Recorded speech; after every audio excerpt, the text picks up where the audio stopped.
Did you know that people who learn languages through stories are up to 30% more likely to remember new vocabulary compared to traditional methods? That's the power of storytelling, and today, I'm going to show you how it can transform the way you learn a language. Hello guys, and welcome back to Master English Hub. In this video, we're going to explore the secret weapon of language learning: storytelling. Stories aren't just entertainment.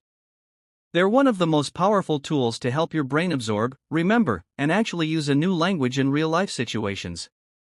Here's the truth. Many learners struggle with motivation, get bored with grammar drills, and forget vocabulary after just a few days. Have you ever memorized a word list, only to forget half of it during a conversation? You're not alone. This is one of the biggest challenges for language learners worldwide. So how does storytelling change that? Context. Words inside a story come alive. Instead of learning apple from a list, you remember it from the story of a boy who dropped his shiny red apple in the park. Emotion. When you laugh, feel surprised, or connect emotionally with a story, your brain locks in the vocabulary much more effectively. Memory hooks.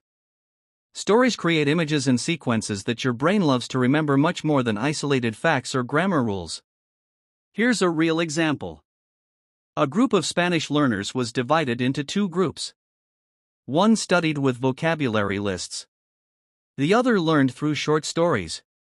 After 2 weeks, the storytelling group remembered twice as many words and, even better, they could actually use them in conversation. That's the storytelling advantage in action. So, let's recap. Storytelling adds context. It creates emotional connections. And it improves memory and motivation. If you want to learn faster and remember longer, make storytelling a part of your language journey. Now it's your turn. Share in the comments, have you ever used storytelling to learn a language? Maybe a favorite book, movie, or even personal stories in English? I'd love to hear your experiences. And don't stop here, watch this next video where I share 5 practical storytelling techniques you can start using today. See you there.